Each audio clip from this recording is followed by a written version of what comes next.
Comment utiliser un tableau blanc dans Google Meet? C'est ce que je vous propose de voir dans cette vidéo. Bonjour, c'est Cyril, votre formateur en vidéo sur les applications de productivité Google. Et aujourd'hui, on parle de Google Meet et de tableau blanc. Vous savez, le paperboard digital. On va utiliser pour ça Google Jamboard, qui est une application de Google qui permet aussi d'avoir un matériel qu'on appelle un Google Jamboard que je vous présente dans cette vidéo. A tout de suite derrière mon écran. Je suis connecté ici sur meet.google.com et je vais rejoindre ou démarrer une réunion. Ici, pas besoin de renseigner un code ou un alias, je peux directement cliquer sur Continuer. J'arrive dans le sas de préconnexion et je vais simplement participer à la réunion. Je pourrais cliquer ici sur Ajouter pour inviter de nouvelles personnes. Par exemple, Gabriel Rouen. Je sélectionne son email et je clique sur Envoyer l'email. Je vais laisser le temps à Gabriel de rejoindre la réunion. Je le fais sur un autre compte. Et Gabriel se connecte donc à ma visioconférence. Si je souhaite lui partager un tableau blanc, eh bien, il y a cette option disponible désormais dans Google Meet. Pour ça, je clique en bas à droite sur les trois petits points et je vais trouver ici l'option tableau blanc. Cette option va ouvrir ce qu'on appelle un JAM, qui est une application de Google utilisée pour les tableaux électroniques. Je clique ici sur tableau blanc. On me propose soit d'ouvrir un nouveau tableau blanc et le lien sera directement envoyé à tous les participants via le chat, soit sélectionner un JAM que j'ai déjà fait dans mon Drive. Je vais commencer par ouvrir un nouveau tableau blanc. Le JAM est en cours de création, on me demande de le partager avec les différentes personnes qui sont connectées, soit avec un droit d'édition, et à ce moment-là les personnes pourront collaborer avec moi dans le JAM, dans le tableau blanc, soit simplement un accès en lecture seule. Je vais indiquer ici un accès en lecture seule. Et je clique sur Envoyer. Automatiquement, vous avez une nouvelle fenêtre qui vient s'ouvrir sur votre écran et qui vous permet d'avoir ici un tableau blanc. Dans le chat, si j'ouvre ici le chat de la réunion Google Meet, vous avez automatiquement l'information « J'ai partagé un fichier JAM avec la réunion » et vous avez le lien de ce JAM. Pour pouvoir travailler sur votre JAM et en même temps voir les personnes qui sont connectées à la réunion, je vous propose soit d'avoir un double écran et vous pourrez mettre le JAM d'un côté et la visioconférence de l'autre. Si vous n'avez qu'un seul écran, je vous propose de séparer votre écran en deux. Pour ça, vous allez prendre ici l'onglet Chrome et vous allez enfoncer les raccourcis clavier touche Windows et flèche droite, ce qui va mettre votre fenêtre sur moitié de l'écran. Vous allez faire pareil avec la fenêtre du JAM, vous sélectionnez la fenêtre et vous faites Windows plus la flèche gauche. De cette manière, vous avez le JAM sur moitié de l'écran à gauche et vous continuez à voir ici vos participants. Alors, qu'est-ce que l'on peut faire dans un JAM? Eh bien, tout simplement, on va avoir ici une série de boutons. Je vais vous présenter le premier, c'est un stylo. Vous pouvez écrire comme ça à la souris. Et si vous avez un écran tactile, vous pouvez dessiner directement avec le doigt. Vous pouvez choisir la taille de votre stylo et sa couleur. Je vais prendre un stylo ici un peu plus épais, un marqueur. Je vais le mettre en bleu et je vais pouvoir ici ajouter des informations. Vous avez ici un surligneur, donc le surligneur va vous permettre, si je le mets ici en jaune, va passer par-dessus le texte que vous avez déjà écrit. C'est vraiment un surligneur. Et la dernière option, c'est un pinceau qui vous permet de dessiner de cette manière sur le JAM. Vous avez juste en dessous une gomme, je clique sur la gomme et là vous avez une gomme qui vous permet d'effacer ce que vous avez dessiné sur le JAM. Un outil de sélection pour sélectionner des éléments. Un moyen qui vous permet de créer des post-it. Donc si on imagine que ce JAM est collaboratif, je vais pouvoir ici créer un post-it. Par exemple, projet Ruby. Je choisis la couleur de mon post-it, jaune, vert, bleu, etc. et je clique sur Enregistrer. Automatiquement, le post-it apparaît sur mon JAM. Je peux le déplacer, je peux le faire pivoter, je peux l'agrandir et je peux, en cliquant sur les trois petits points, le modifier, le dupliquer ou le supprimer. Je vais ajouter un second post-it en cliquant de nouveau sur ce bouton. Cette fois-ci, je vais en faire un post-it vert. J'ajoute mon post-it projet émeraude. Je clique sur Enregistrer et automatiquement, j'ai donc un nouveau post-it qui apparaît. Ça vous permet comme ça de créer une sorte de travail collaboratif avec les éditeurs. Vous pourriez insérer une image qui vient de votre PC ou de votre Drive. Je clique sur ce bouton « Ajouter une image ». Importer depuis le PC. rechercher une image sur Google, des images qui sont dans votre Google Drive ou des images qui sont dans Google Photos. Par exemple, je vais rechercher une image sur Google. Je vais taper Google Drive. Je recherche, je trouve les images et je sélectionne.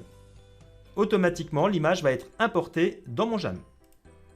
Je peux de nouveau l'agrandir, la faire pivoter et en cliquant sur les 3 petits points, la dupliquer, la supprimer. Vous pouvez même gérer l'ordre à partir du moment où vous avez plusieurs éléments sur votre JAM. Vous avez la possibilité également d'insérer différentes formes, des cercles, des carrés, des triangles ou des flèches. Je vais sélectionner ici une flèche, je vais la dessiner sur mon JAM et je relâche. Encore une fois, c'est un élément que vous pouvez pivoter, que vous pouvez en cliquant sur les 3 points dupliquer, supprimer et agrandir en utilisant ici les petites poignées sur le côté. Vous pouvez ajouter des zones de texte en cliquant ici sur zone de texte. Vous positionnez votre zone de texte et vous écrivez du texte. Cette zone de texte est également déplaçable, pivotable. Vous pouvez gérer sa taille et en cliquant sur les 3 points, toujours récupérer les différentes options avec cette fois-ci l'option de pouvoir modifier votre texte à l'intérieur. Et enfin, vous avez un curseur qui vous permet d'avoir un effet laser. Vous sélectionnez ce curseur et vous pouvez par exemple montrer des éléments ici. Vous voyez que les éléments disparaissent après quelques secondes. Donc c'est simplement pour indiquer quelque chose sur votre JAM et ensuite ça disparaît. Donc ça remplace un petit peu le pointeur de la souris.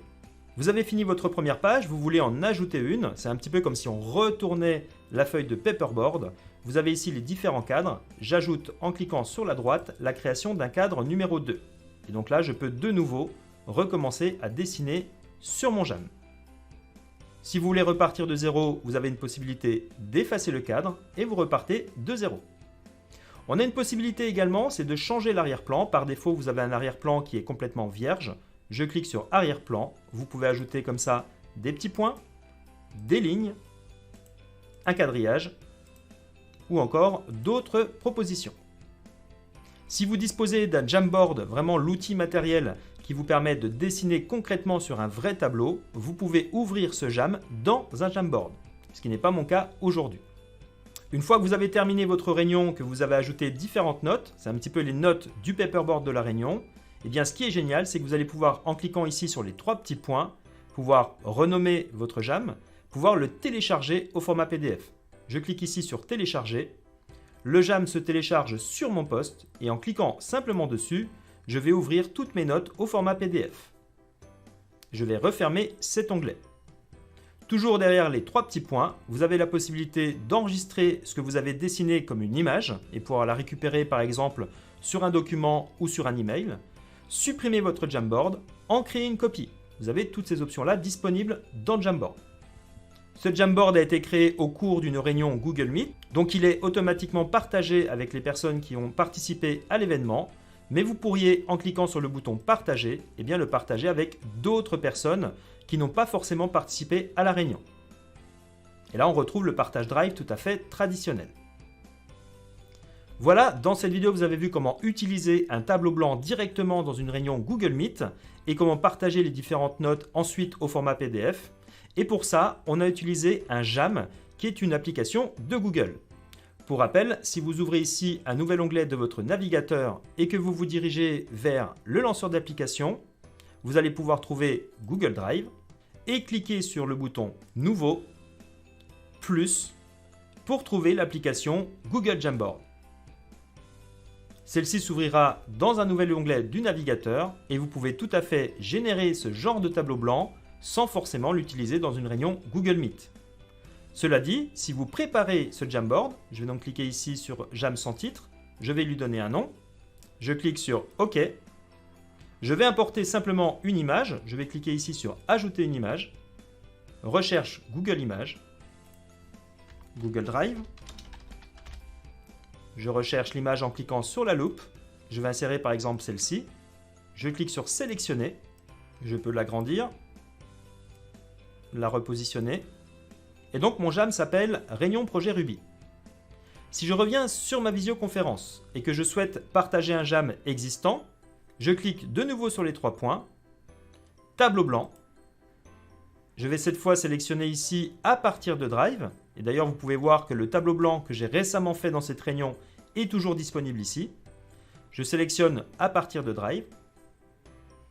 Tous les jams que j'ai créés vont s'afficher ici dans le sélecteur. Je vais retrouver Réunion Projet Ruby. Je l'ouvre directement et il sera automatiquement partagé avec les personnes qui participent à ma réunion. Je vais cliquer sur Envoyer. Ce qui me permet de partager à tout le monde effectivement ces éléments de mon Jamboard. Voilà pour ce tutoriel sur l'utilisation d'un tableau blanc Jamboard dans Google Meet ou hors de Google Meet. Merci pour votre attention. Si cette vidéo vous a plu, n'hésitez pas à la liker, la commenter et la partager sur vos réseaux sociaux. Si ce n'est pas encore fait, songez à vous abonner et à activer la petite cloche pour ne rien louper. Vous pouvez maintenant poursuivre avec cette playlist ou accéder à mon catalogue complet de tutoriels en cliquant sur le lien dans les commentaires. Dans tous les cas, on se retrouve très vite pour une nouvelle vidéo de productivité. Ciao, bye bye.